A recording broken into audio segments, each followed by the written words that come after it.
Avon TV के news studio से मैं हूं अली शाबासी और मैं हूं मुनीबा अख्तर। शामिल करेंगे न्यूज हेडलाइन। खिलाड़ी बदले, बैटिंग ऑर्डर बदला, नतीजा फिर न बदला। पाकिस्तान को एशिया कप में भारत के खिलाफ फिर शिकस्त। सुपर 4 मरकली में भारत ने 6 विकेटों से हरा दिया। भारत ओपनर्स ने सेंचुरी शराकत बनाकर मैच आसान बना दिया। अभिषेक के 5 छक्के 6 चौके, 39 गेंदों पर 74 रन। पाकिस्तान ने पहले खेलकर 171 रन स्कोर किए। साहिबजादा फरहान के 58 रन 50 बनाकर मुनफरिद अंदाज अपनाया। मैच के दौरान खिलाड़ियों में गर्मा गर्मी। शाहीन शाह अफरीदी और हारिस रऊफ की भारतीय बैटर से तलखी। भारतीय टीम ने पाकिस्तानी खिलाड़ियों से हाथ न मिलाया। पाकिस्तानी बैटिंग का बुरा हाल। पावर प्ले के बाद कछुए की चाल, 6 ओवर्स में 55 रन बनाए। फिर बैटर सुस्त, 50 गेंदें जाया। अयूब के 17 गेंदों पर 21, सलमान आगा की 13 गेंदों पर 17 रन की भी जमकर पटाई। शाहीन आफरीदी को 40 रन पड़े। साइम अयूब ने 45 और अबरार ने 42 रन दे डाले।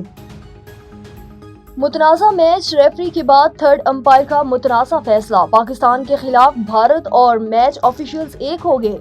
फखर जमान निशाना गेंद जमीन पर लगकर कीपर के हाथों में गई। पाकिस्तानी बैटर आउट करार, कैमरे ने सारी किली खोल दी। वकार यूनिस का तजिया, गेंद बाउंस होने के बाद कीपर के हाथों में गई। शिकस्त का फायदा बैटर को देना चाहिए था।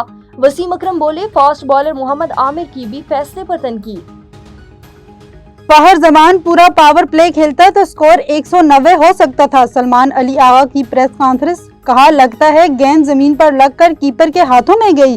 अंपायर से गलती हो सकती है। कप्तान सलमान अली आगा का तबसरा, पावर प्ले में वो बॉलिंग नहीं कि जो करनी चाहिए थी। जीत के लिए तीनों शोबों में अच्छा परफॉर्म करना पड़ता है। भारतीय कप्तान बोले कि ज्यादातर मैच भारत जीता है, अब रकाबत वाला मामला नहीं रहा।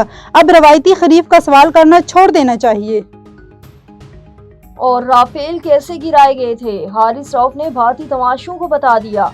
भारत के खिलाफ मैच में ट्रोलिंग पर हारिस रऊफ का भरपूर जवाब। उंगलियों से 6-0 दिखा दिया। तैयारे गिरने के इशारे से चिढ़ाया। वजीर दिफा ख्वाजा आसिफ ने भी तस्वीर शेयर की। हारिस रऊफ को शाबाश दी। भारतीय मीडिया पाकिस्तानी खिलाड़ियों के इशारों पर तिलमिला उठा। न्यूज स्टूडियो से फिल वक्त इतना ही। मजीद किसी भी खबर से बाखबर रहने के लिए देखते रहिए A1 TV। A1 TV, सब पे नजर, अंदर की खबर।